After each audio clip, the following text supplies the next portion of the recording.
Olá pessoal, hoje nós vamos para mais um capítulo da série Estudo de Caso.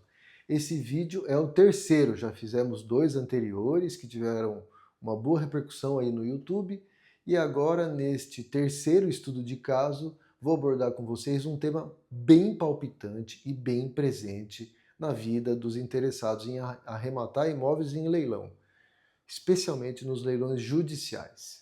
E a pergunta que pode sintetizar esse tema de hoje é: vou sair com o imóvel quitado ou não? Ou parcialmente quitado? Evidentemente que uma das maiores preocupações do arrematante em se tratando de leilão judicial refere-se à possibilidade de, além de pagar o valor do lance da comissão do leiloeiro, ainda ter depois alguma responsabilidade no que tange aos débitos que acompanham o bem, em especial os débitos de condomínio e de PTU e, em algumas situações, o débito fiduciário quando o imóvel é objeto de alienação fiduciária. E essa dúvida, esse ponto de atenção, ele é muito justificado, logicamente. Por quê? Porque você não quer acordar no dia seguinte com o imóvel na mão, chave na mão, matriculado no seu nome e um boleto chegando na tua casa. E você tendo que assumir alguma responsabilidade que não tinha previsto e colocado ali no seu orçamento de arrematação de custos e despesas inerentes. Isso é indesejável. Mas esta realidade, no que tange a necessidade de você ter que pesquisar o caso concreto, sempre estará presente. Não dá para sair por aí deslocadamente ofertando lances em leilão sem ler edital, sem entender o processo, compreender a matrícula e os débitos e certidões inerentes, para que você possa, enfim, chegar à sua conclusão de maneira segura se vai ter ou não que assumir algum tipo de débito posteriormente à arrematação, né? Além do lance da comissão que você vai ter que pagar. Ok, e para isso então eu trago aqui os principais dispositivos, né, e atos normativos, digamos assim, que devem ser levados em consideração por vocês nos leilões judiciais. Primeiro deles, né, eu vou escrever aqui cada um deles. Primeiro deles é o artigo 908, parágrafo 1º do CPC, tá?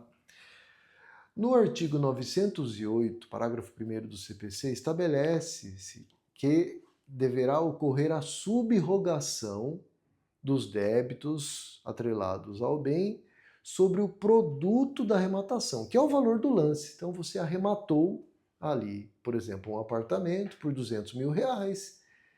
Então, os débitos propter rem, né, vou escrever, é um termo em latim, né, propter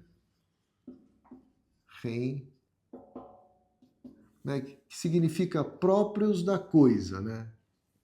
É isso que significa essa terminologia aqui em latim. Os débitos atrelados à coisa, quer dizer, originados pela coisa, qual seja o imóvel, vão se subrrogar sobre o preço da arrematação. Então, digamos que você arrematou por 200 mil, né?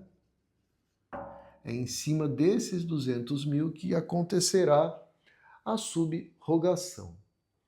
Da mesma maneira, também estabelece um outro dispositivo de lei que eu vou até colocar aqui com outra cor, em verde. Não, o verde não está muito bom, vou colocar em vermelho. O artigo 130, parágrafo único do Código Tributário Nacional. Então, da mesma maneira que o artigo 908, parágrafo 1º do CPC, o 130, parágrafo único do Código Tributário Nacional, esse T aqui é de tributário, então ele envolve impostos, né? Tributos em geral, que podem ser impostos, taxas, contribuições, mas no que tange aqui aos imóveis, né, mais voltados especificamente para os impostos. E aqui, em se tratando, por exemplo, de um apartamento, a gente pensa em IPTU. E o artigo 130, né, ele é muito semelhante ao 908 do Código de Processo Civil, Porque ele fala também que deverá ocorrer a subrogação da mesma maneira, sobre o preço da arrematação. Então, temos aqui já a leitura desses dois dispositivos. E agora tem um terceiro importante, né, que trata-se do tema 1134 do STJ.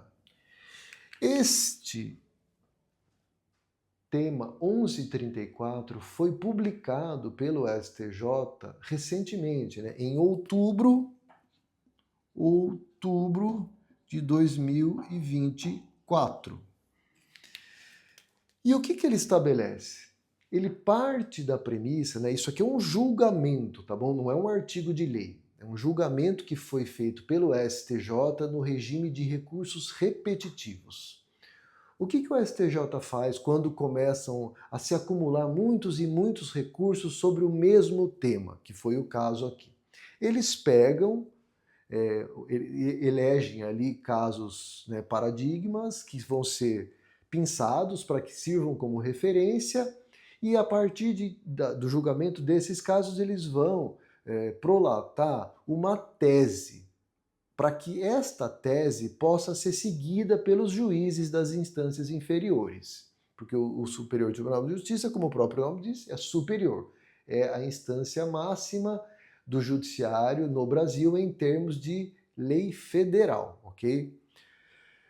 O que fez o STJ, então? Num julgamento envolvendo, né, um processo em que a prefeitura da cidade de São Paulo estava discutindo ali com um contribuinte, a respeito de uma dívida de um contribuinte de IPTU,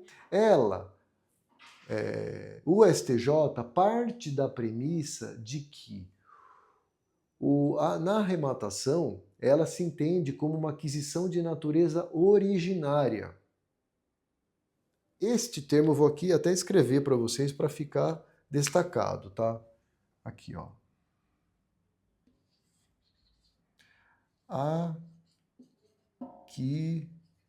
Aquisição originária. Esta palavrinha aqui é muito importante porque ela carrega um conteúdo extremamente positivo para os arrematantes de imóveis em leilões judiciais. Existem doutrinadores que seguem a linha de que a aquisição em leilão é originária e há quem entenda que a aquisição é derivada. Qual que é a diferença de maneira bem sintética? Quem opta pela linha da aquisição derivada, né, este entendimento não é favorável para os arrematantes, porque se ela é derivada, você comprou e o passado de débitos que estava atrelado ao imóvel acompanham o imóvel e passam para você, certo? Não é o que o arrematante deseja. O arrematante, evidentemente, quer sair com o imóvel livre e zerado de débitos atrelados, né? Por exemplo, condomínio e IPTU. E foi o que o STJ fez neste julgamento de outubro de 2024. Ele parte da premissa de que é uma aquisição originária, né, a compra de imóvel em leilão judicial, inclusive estabelecendo a nulidade ali no caso concreto ali de um edital que estipulava que os débitos ali de IPTU poderiam ser repassados para o arrematante. Este julgamento ele tem um significado muito grande aí no contexto brasileiro de leilões judiciais, porque este tema precisa ser seguido pelos juízes das instâncias inferiores. Aí você poderia me perguntar, tá, Fernando, mas vai ser seguido obrigatoriamente? O juiz, na verdade, ele tem liberdade, se ele quiser, o papel aceita tudo. Ele pode deixar de seguir, se ele assim desejar, esta decisão do STJ.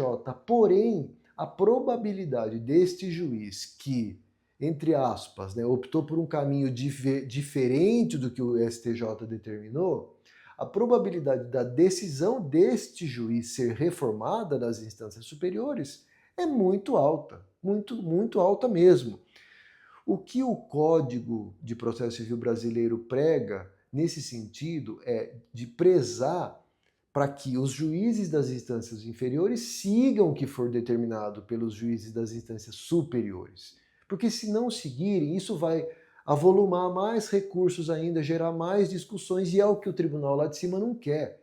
Ele já pacificou o entendimento dele, que no caso é extremamente favorável para os arrematantes, e estima que os juízes sigam essa linha. Se os juízes não seguirem, a linha, né, o espaço de recursos e de sucesso nos recursos vai ser muito significativo. Por quê? Porque existe um entendimento superior do STJ que precisa ser seguido pelos juízes das instâncias inferiores. Vale observar o seguinte, esta decisão ela é recente, eu estou fazendo esse vídeo aqui em agosto, né, de 2025, esse julgamento é de outubro de 2024, então ele não tem ainda nenhum ano. Nesse tempo, né, não dá para dizer que houve não dá para dizer que teve um tempo significativo desde a entrada em vigor deste entendimento. Porque, né, em termos de legislação e análise, né, da evolução da jurisprudência, ainda é um tempo curto, a gente pode dizer assim. Mas já é um passo muito grande, e hoje, com os tribunais aplicando aí a sistemática do processo eletrônico, cada vez os julgamentos são feitos de maneira mais rápida, mais célere.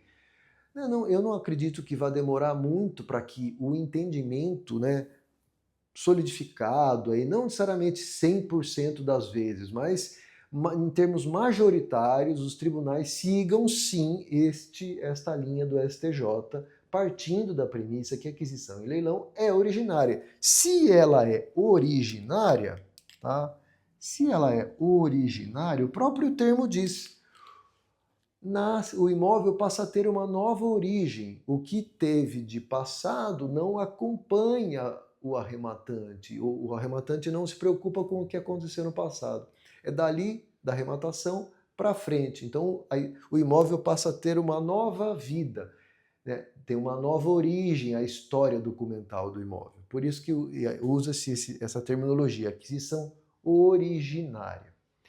Esses são os três principais atos e dispositivos, né, que vocês devem levar em consideração na hora de optar por dar um lance ou não num leilão, no que tange especificamente a preocupação de saírem ou não responsabilizados pelos débitos atrelados ao bem, que normalmente costumam ser três, né?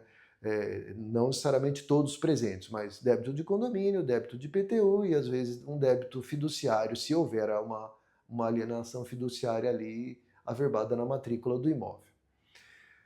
Não menos importante é o seguinte, o que eu vou dizer agora. Você fez, né, toda a análise desse conteúdo que eu compartilhei aqui agora com vocês, mas isso não isenta você de analisar o caso concreto. Você precisa ler o processo, compreender integralmente o edital do leilão, verificar se teve alguma decisão ali do juiz ou da juíza ali no caso concreto que eventualmente tenha dito algo em linha ou desalinhado ao que os dispositivos aqui regem. Pode ser que ele ou ela, a juíza, tenham confirmado ou não confirmado, né? O que diz a lei aqui. Espera-se que apliquem a lei, mas não é na totalidade dos casos que existem divergências jurisprudenciais. Às vezes o que é certo para mim e para o juiz não é, e não se trata de dizer aqui quem que está certo e quem que está errado. É a leitura e a interpretação, e o campo, às vezes, de subjetividade pode existir.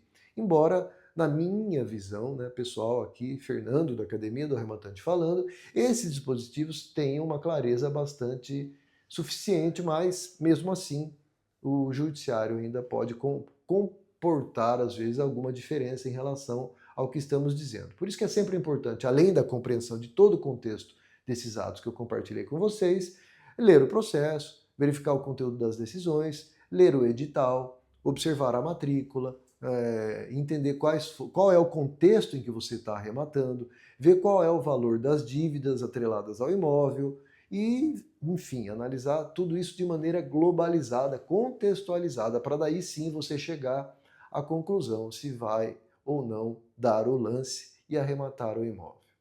Esse é um tema muito importante, muito presente, que vai, enfim, acompanhar vocês aí com frequência, vocês que querem arrematar imóveis em leilões judiciais. Vale, então, um mergulho, né, nesse assunto, para que saiam cada vez mais sabedores, né, cada vez mais amadurecidos em relação a isso, e espero que tenham curtido o conteúdo.